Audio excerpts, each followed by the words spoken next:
don't forget.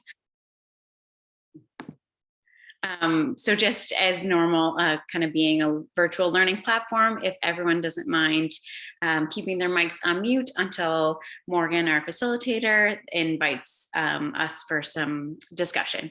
And then feel free to use the chat throughout, and I'll try and monitor that as well with the session. Here we go. Hi, Marcia and Lindsay. Got a great group here. Okay, great. All righty, so we've got more people joining. I'm thrilled to introduce our facilitator today. So Morgan MacNeil, as many of you on the call know, is a graduate student in the Master's of Science in Nursing program with us here at Dalhousie School of Nursing. For her graduate study, she's under the supervision of Dr. Marcia Campbell-Yo, who's here.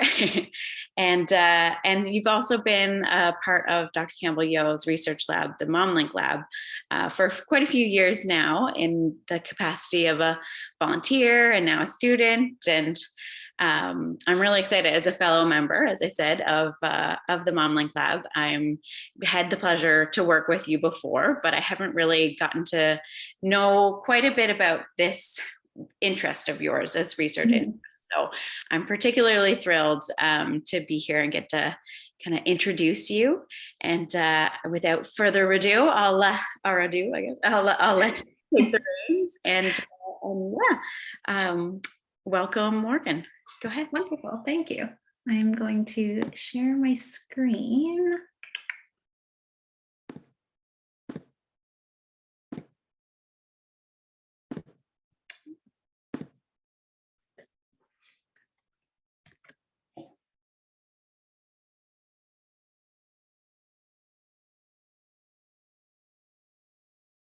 Can everybody see? Okay, great.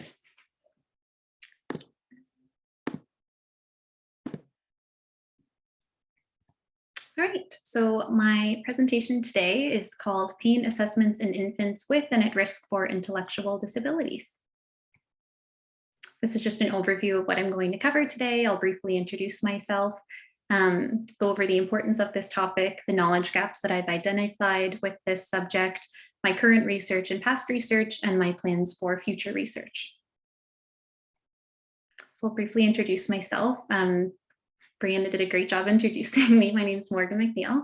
I'm a graduate student in the Master's of Science in Nursing program at Dal. I graduated from Dal with my Bachelor of Science in Nursing degree in 2019. I'm currently working as a registered nurse in acute care medicine. I also work in the MomLink lab under the supervision of Dr. Campbell-Yo, the IWK Health Center, and I am waiting to hear if I'm a successful applicant in the PhD program for September. So my fingers have been crossed for that. I'm going to start off with the definition of an intellectual disability because I say that term a lot throughout the presentation, just to provide you with a little bit of context. Intellectual disabilities are defined as neurodevelopmental disorders diagnosed at birth or developing throughout childhood, established before the age of 18 years. They're characterized by intellectual adversity, reduced adaptive skills and functioning, difficulties with social, conceptual, and practical tasks of living. Children and infants at risk for intellectual disability, as I said in my title, include those that have experienced intraventricular hemorrhage, meningitis, or prolonged periods of hypoxia at birth. So I always think it's interesting to learn why people are interested in the research topics that they are studying. So I'm going to share my reasoning with you. Why am I interested in intellectual disabilities? I've had a lifelong interest in working with vulnerable populations, from infants to children, physically and intellectually disabled individuals, elderly populations. I'm interested in all of it, how they go about their daily lives, how they access the healthcare system now that I'm a healthcare provider. I attribute this interest to having a personal connection to someone with an intellectual disability. Showcased on the screen is my younger sister who has Down syndrome. So all of my research interests and goals are motivated by her. So my overall goal for researching this topic is to promote evidence-informed practice and just to make the healthcare system more accessible and inclusive to the unique needs of this population. I tied in my interest of pain to the intellectually disabled population to complement the expertise of Marcia. When I came to her with this passion, we wanted to balance it with her expertise. So we came up with this subject that is very understudied. We came to found out. So I'm very excited with where the research is going to take us. Next, I'm going to just provide you with the definition of pain. So it's an unpleasant sensory and emotional experience associated with or resembling that associated with actual or potential tissue damage. Has many different implications, no matter the age group that experiences pain, but specific to infants, it affects their sleeping patterns, their future experiences with pain, coping behaviors and mechanisms that they use, as well as relationships that they form with others in the future. Why is this topic important? The intellectually disabled population is a growing population. It affects about 1% of the world, which doesn't seem like a lot, but translates to about 78 million people. It's a growing population because many mothers are having infants when they're older, which increases the risk for intellectual disability. And with the medical advances that we have today, we're able to provide more longevity to the lives of intellectually disabled infants. They're commonly excluded from the world of health and pain research, which isn't great since they're a growing population and becoming more prevalent in our healthcare system. This is largely due to reasons such as issues with informed consent, which is more applicable to adults with intellectual disabilities and defining if they can truly provide informed consent to participate in health research. Specific verbal considerations, a lot of intellectually disabled children are nonverbal, which can be an issue in assessing pain and any type of other health research conducted with this population. Behavioral challenges in this population, which gives healthcare providers and researchers lack of insight into their specific needs, which in the context of pain can lead to mismanaged pain as well as diagnostic overshadowing.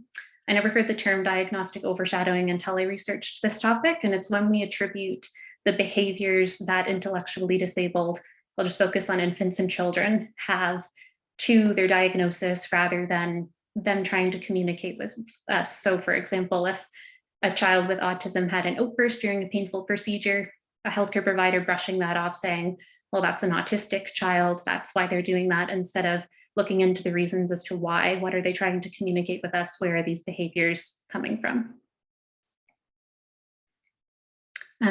All infants that are born premature are at risk for experiencing pain, but infants with intellectual disabilities are at higher risk of exposure to ubiquitous procedural pain.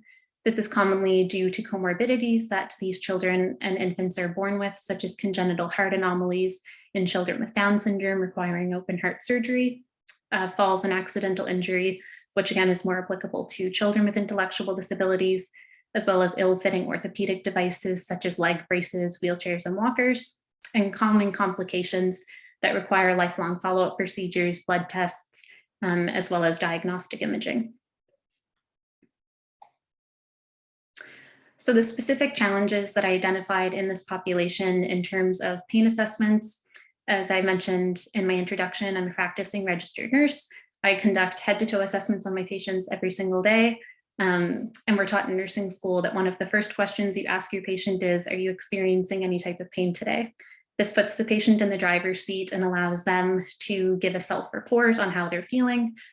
It's a gold standard approach to pain assessment because as a rule of thumb, pain is whatever our patients tell us that it is. This becomes an issue, obviously, with infants because they cannot provide a self-report. And it is an issue with the intellectually disabled population when they don't have the intellectual capacity to understand the question that we're asking and respond with an appropriate answer. The population that I'm assessing or researching, infants with intellectual disabilities, takes both of these issues and brings them to the forefront. So neurotypical population, there's a lot of research on the pain indicators that they showcase during assessments and what assessments are most appropriate to use with neurotypical infants and children, but not so much intellectually disabled infants and children. So we know from neurotypical infants that physiological indicators of pain include increased heart rate, oxygen saturation fluctuations, increased respiratory rate, and we pick up these indicators with medical monitoring equipment such as a pulse oximeter, behavioral changes such as variations in crying, a brow bulge, grimacing, an eye squeeze, a nasopharyngeal furrow, and so on. A lot of these behavioral indicators are picked up through direct observation or behavioral assessment tools. which is an issue with intellectually disabled infants because a lot of these behavioral pain assessment tools rely on reaction time to a noxious stimulus. So checking for variations in behavior after, for example, an immunization. I'll use Down syndrome again as an example. They have altered somatosensory processing time, which slows their reaction time. So if you were assessing their behavioral indicators of pain using reaction time as a basis for that, it might look like they're not experiencing any pain when in actuality they are, just because their reaction time is slowed. That can lead to mismanagement and treatment of pain. Multidimensional assessment tools take the physiological indicators and behavioral indicators and look at them simultaneously. Kind of gives you a better picture of the pain that's being experienced. And these are the pain assessment tools that are favored in the intellectually disabled population, just because we don't know much about their behavioral or physiological indicators. So what have I been doing with my research? I did a narrative literature review on the most common pain assessment tools that are being used with the intellectually disabled population. I used PubMed for this. I narrowed it down, there's all kinds out there, but I narrowed it down to the 4 most common and did a critical appraisal on how these pain assessment tools, what works well, what doesn't work so well, and recommendations for improvement. So I'm going to walk you through my findings. The first one that I discovered, which I had never heard of before, is the Facial Action Coding System, or FACS, pain assessment tool. It comprises a list of various facial expressions based on muscle movements that happen. They're broken down into 62 measurable components called action units, and the intensity of the muscle movements are measured from A to E. They're commonly used in conjunction with video recordings. So if the FACS tool was being used, you could video record an infant being exposed to a noxious stimulus, take that video recording, and the researcher could use it simultaneously, scoring with the FACS to figure out if there were behavioral indicators of pain present during the procedure. Strengths of the FACS tool is that you have to go through extensive training to be able to use it, which reduces bias and increases inter-rater reliability. It's a non-invasive assessment tool. The infant doesn't have to be hooked up to any type of medical monitoring equipment. It promotes a natural environment because the researcher doesn't have to be present. They can look at the video footage after the painful procedure has been carried out. And it's inclusive of all cultures and languages because it's just looking at muscle movements in the face. Weaknesses of the FACS tool is that it's a lengthy training process. So although that's a strength, it can also be a weakness because people might not want to be trained to use the FACS, or if they rush through the training, they can use it inappropriately. Relying on a reaction time to a painful stimulus disadvantages population of people with slowed reaction times, which can cause an inaccuracy in the pain scores. And this isn't a multidimensional pain assessment tool. It only looks at those behavioral indicators of pain. And I mentioned previously that the multidimensional assessment tool is more so what we're striving for with this population. The next pain assessment tool is called the Pediatric Pain Profile, or PPP.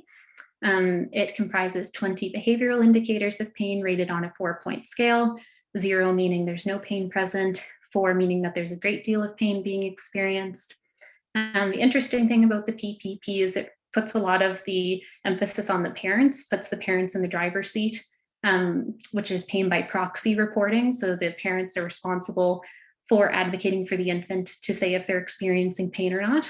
I looked up what the PPP looks like, and it's kind of like a little booklet format, and there's a lot of blank pages to allow, similar to journal entries, the parents to respond openly to different questions, as well as the specific 20 behavioral indicators scoring from 0 to 4.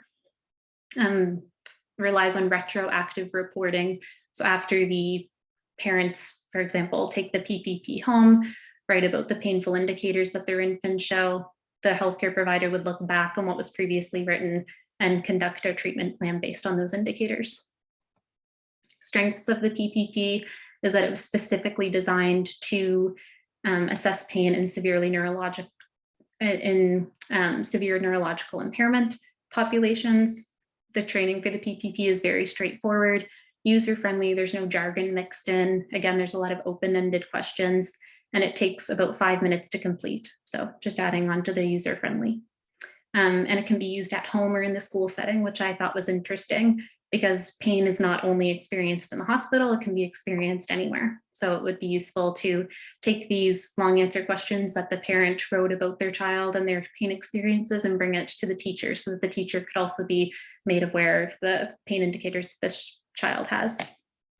Weaknesses of the PPP include that there's a lot of subjective reporting. So on those 20 behavioral indicators, some of them include things like consolability and comfort. What I would rate a child who's being comforted as opposed to what someone else would rate them on a score of 0 to 4 in terms of comfort could be completely different. It's very subjective, which can affect the inter-rater reliability of the scale. I found that parents, so they tend to report that they're experiencing a lot more pain than the child has actually experienced. And this was shown in different studies where they ask the parent to report and then they ask the neurotypical child to report, and the parents consistently reported higher pain scores, which can lead to overtreatment in pain that's not actually present. And again, similar to the facts, this is a behavioral assessment tool. There's no physiological components, so it's not multidimensional. The third scale that I found was the revised Faces, Legs, Activity, Cry, Consolability, or RFLAC tool. It's an observational assessment tool, again, specifically designed for intellectual disabilities, which is nice. It's a revision because the original FLAC tool was made specifically for neurotypical populations. I included a picture of the FLAC there. Anything in red are the revisions that were made to the original FLAC to suit the unique behaviors and needs of the intellectually disabled population. So there's 5 behaviors as showcased in the title: facial expressions, leg movement, activity, crying, and consolability. They're scored on a scale of 0, which is their baseline, to 2, which is a significant response. Strengths of the RFLAC include that it's accessible to different users, so healthcare providers can use it, parents, even siblings. It's very straightforward. It's nice that it's a revision from the original FLAC, so they are not assuming that the pain behaviors are synonymous between neurotypical and intellectually disabled. They did their research and made revisions to make it more suitable to that population. Things that they included include tone of limbs, respiratory rate variations, including grunting, as well as crying variability. Weaknesses of the RFLAC is that it can be wrongly interchanged with the original FLAC, which can disadvantage both neurotypical and intellectually disabled populations and give them inaccurate pain scores, which can lead to mismanaged pain. It doesn't promote a natural environment because it relies on those behavioral indicators of pain and body movements. It's preferred that the infant is wearing a diaper and there's no blankets, no stuffed animals, which can make the infant uncomfortable, especially in intellectually disabled populations where they have altered and higher sensory needs. If you take away these things that are usually seen as comfort measures, it can make them act in ways that are more attributed to the altered sensory environment instead of them being in pain. The final one is a mouthful. It's the Non-Communicating Children's Pain Checklist Revised, or the NCC-PCR. So this is another scale that was a revision from the original scale for neurotypical infants and children. It's made up of 7 different categories: vocal, social, facial, activity, body, limbs, physiological, and eating and sleeping. The interesting thing about this scale is that it needs to be used every 2 hours, not just in the presence of a painful procedure. Strengths of the NCC-PCR is that you don't need to undergo any type of specialized training to use this scale. It's very straightforward, it's accessible, user-friendly. It's been revised from the original scale specific to intellectually disabled infants and children, and it includes a wide variety of behaviors. So within those, however many indicators of pain, in those 7 categories, there's specific behaviors under each one, which totals 30 specific behaviors. So again, increases inclusivity to this population as well as accuracy of pain scores. The downfall to those 30 specific behaviors is that using this scale is very time consuming. So if people rush through it, they can use it incorrectly and give an inaccurate pain score.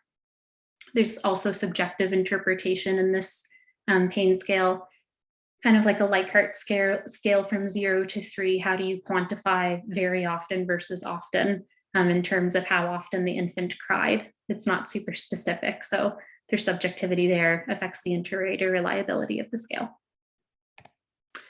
So after looking at all of these scales, I wanted to narrow down what were the main points, what were the biggest things that were missing that disadvantages the intellectually disabled population. So the first one is that none of these scales were multidimensional. We need multidimensional scales to get more of an understanding of how this population processes pain and how we can treat pain in this population. For example, none of these pain assessment tools looked at any type of neurological processing that happens in the infant. There's also a lot of mixes of subjective reporting, not a whole lot of quantifiable indicators. So it would be helpful to have more specific criteria on how to score the behavioral or physiological indicators of pain to increase accuracy of scores and inter-rater reliability of the scales. Taking time as a consideration. So the NCCPCR scale that had to be used every 2 hours and there were 30 different indicators, it would feel like you were using the scale all of the time, which might make people not want to use that scale to rate pain. And taking into consideration accessibility and ease of use. Is it user-friendly? Is there a lot of jargon on the scale? Can they take it home with them, and so on? My future research, building on that mini literature review that I did, is I want to take a more multidimensional spin on pain in this population and look at specific neurological, physiological, as well as hormonal indicators of pain in infants with and at risk for intellectual disabilities. So my specific research question is, in infants with and at risk for intellectual disabilities, what is the effect of a medically indicated HEAL-LANS on specific neurological, physiological, and hormonal indicators of pain treated with breastfeeding skin to skin in comparison to a 24% oral sucrose solution group? This research is still in the works. These are my initial ideas. Data collection methods for this project would include looking at those neurological indicators. As I mentioned, none of those scales looked at neurological indicators, and there's a lot of knowledge gaps in terms of what these neurological indicators of pain look like in this population. So I would be interested in doing electroencephalogram monitoring during a noxious stimulus and time lock them together so that you could see baseline readings versus painful stimulation versus recovery. Looking at physiological indicators of pain like heart rate and oxygen saturation fluctuations, and hormonal monitoring of cortisol levels. My overall goal is that I will be able to take the findings from this research project that I have in the works and compare it to that of a neurotypical population to see if there are any differences. Do they even process pain differently than the neurotypical population? Can also explore this same project in older age groups such as toddlers and children and even adults. And then it's my future hope that I will be able to be part of creating a multidimensional individualized pain assessment tool specific to the intellectually disabled population. Before I wrap up, I just want to give some acknowledgements. First of all, the MomLink Lab, where I'm working as a research assistant. Thank you for being so supportive of all of my research ideas and ambitions and my current and past projects. You've all been a joy to work with. And then Dalhousie University and Nova Scotia Graduate Scholarship for the funding that they've given me to continue with my research projects. And I'm opening it up for questions now. Wonderful, fantastic, Morgan. Thank you so much. I'll just hand it off also to everybody that's on the call and start off some questions or discussion. Lots of hand clapping. Love it. Thank you. So it's mainly the parents who would be doing the assessments. Do the children with intellectual disabilities ever get involved with the assessment of their pain with using these scales? So with some of them, depending on what the scale is, I did find some scales that had large self-report pieces that would ask children, and it largely depended on what their intellectual disability was and how, I don't like saying high functioning or low functioning, but like specific to them. And I'll use my sister as an example. She has Down syndrome, but she wouldn't understand if I asked her, are you experiencing any type of pain, or like ouch or hurt or any of those words, compared to another child that had Down syndrome that might understand those indicators and be able to provide a self-report. So it was interesting to see, but there's just no one concrete way to ask them to self-report their pain or if they're in pain. And yeah, so it's a big challenge. Yeah, no, for sure. And how that goes about. And maybe a question to you. Well, and also Marcia, did you ever work with Lynn Bro like years ago when she was around? Yeah. And then so all my research was with her for a short period of time. And then she went to Edmonton. Anyways, I haven't been in touch with her for years, but I know so much fantastic stuff coming out of the IWK. But yeah, no, yeah, I'll just stop there, see if anybody else has questions or comments. You know, I was just going to make a comment, Megan, the fact that, you know, Lynn was such a pioneer in this, and I was just actually looking back. I think her first paper was in pain in 2002, and that was the non-communicating checklist.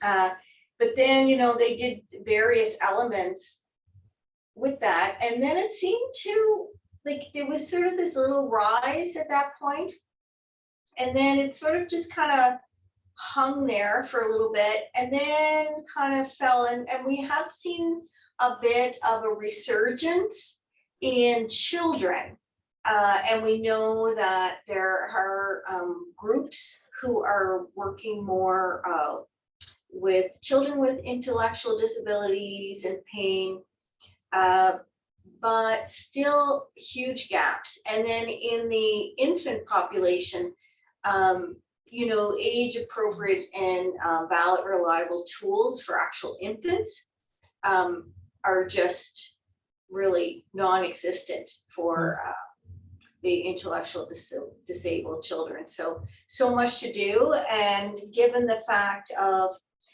again, just the whole world sort of thinking about being more inclusive, equitable care, and people with disabilities. I mean, it's just incredibly timely, Morgan's work, I think. So pretty excited about it. Yeah, no, it's such a huge gap in that area. Because I know the IWK, they do a fair amount with like with ADHD and a real niche there. But you know, when you get into, and you know, even the definition, right, of intellectual disabilities. And so when I started with Lynn, and then I've done some stuff since then, since Lynn did leave. So when we talk about intellectual disabilities, what we decide to do is just let the parents tell us, you know, do you think your child has an intellectual disability? So that's kind of our definition, how we've gotten around it, because sometimes the diagnosis takes years and it's so confusing, and that creates gaps in and of itself. So I've been doing a lot of reading, you know, learning that way. We had to put some of our research on hold. And so we're just going to get back and just do like a mini study coming up, and just, you know, healthcare providers. And so we want to include the children with intellectual disabilities, and maybe how they can, it's nothing to do with pain. It's just about their care within the healthcare system. So, oh yeah, I'm so excited about your research. And yeah, as you say, Marcia, yeah, and I didn't realize that there's been this gap. So there's so much to do. Mm-hmm.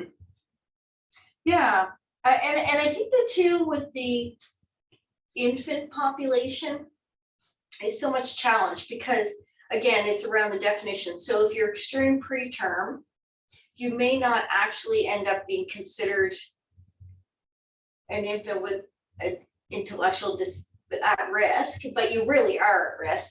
And so all of the, with the exception of some of the babies who are actually diagnosed, but then you still don't know the severity of what the disability will be. So I think the at-risk populations category, and then just trying to understand a little bit, you know, what is the difference with these populations who have been primarily excluded most of the time. So kids who have had hypoxic ischemic encephalopathy who require cooling and asphyxiate at birth are generally excluded from all studies. Infants with congenital diagnoses like trisomy 21 are generally excluded. So we really know very little about these populations.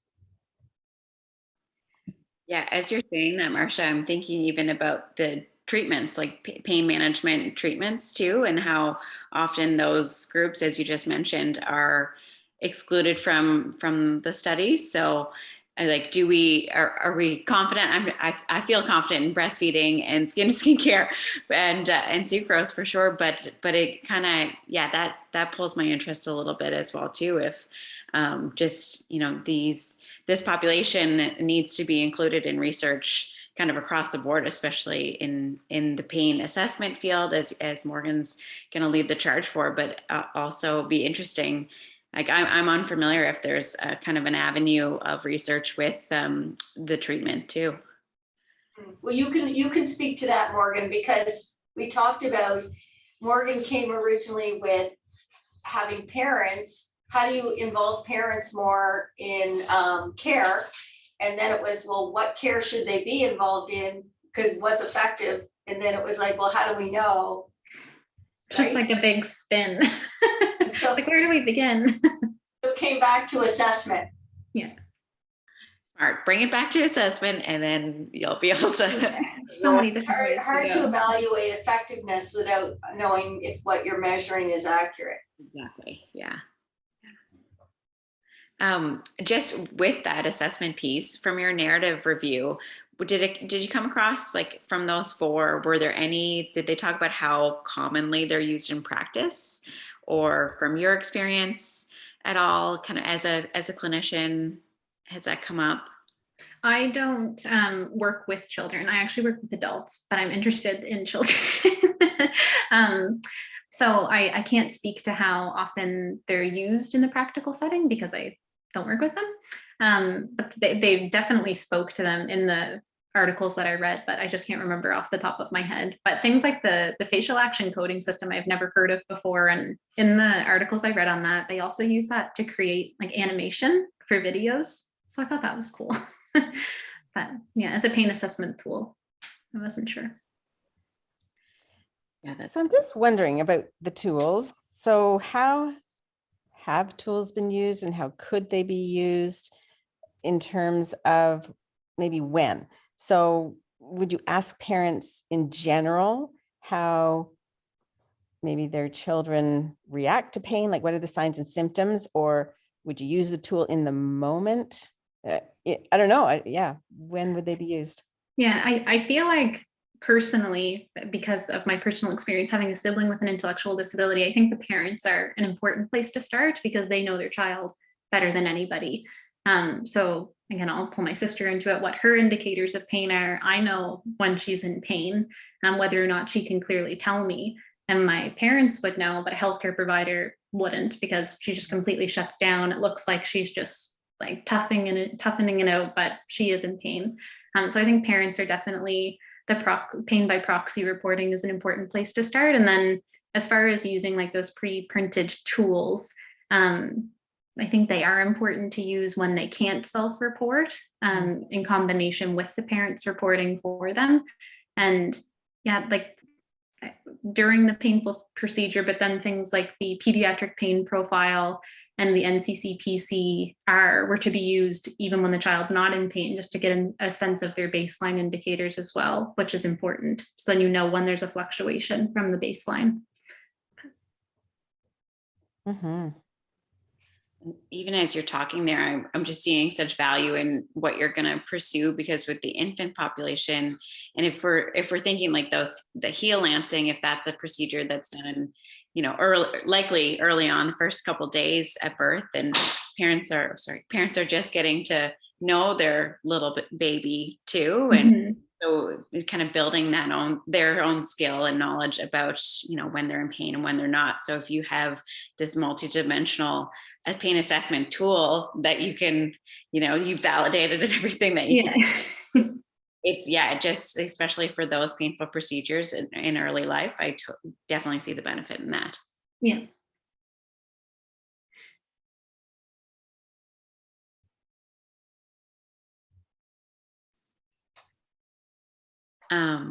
Yeah, this is very exciting. So I guess kind of going back to that with your research question, are you, it's the heel lancing procedure. Are you thinking kind of within the NICU population then? I think, yeah, again, it's still all in the works, but the postpartum care unit and NICU, because they wouldn't necessarily have to be like a premature ill infant in neonatal intensive care. They could be a healthy, intellectually disabled infant on the postpartum care unit. Yeah, absolutely. Great.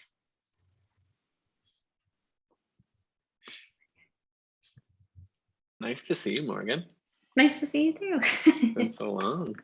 I think this is really quite interesting. I mean, you basically have like a whole generations of researchers worth of a research program here, I think, based on kind of how you've introduced things.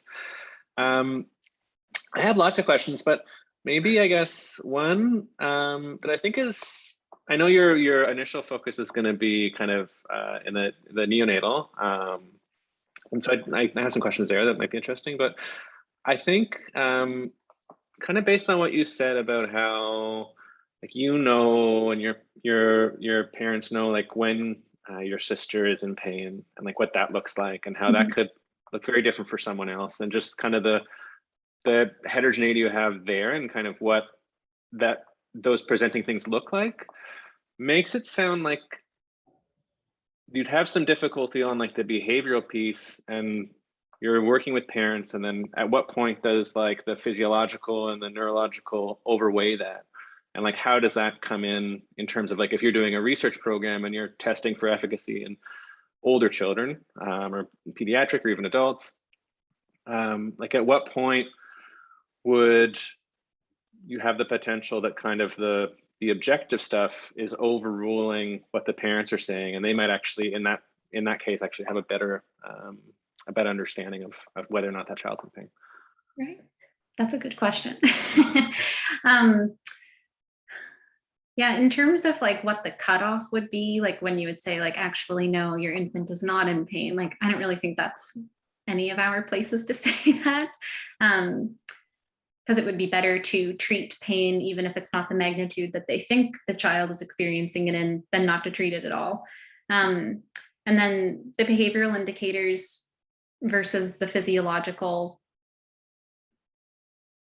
Yeah, like I don't know. It's hard for me to speak to that because I lived with my sister for 19 years. So like I know her inside and out. But if I were to approach an intellectually disabled infant or child that I didn't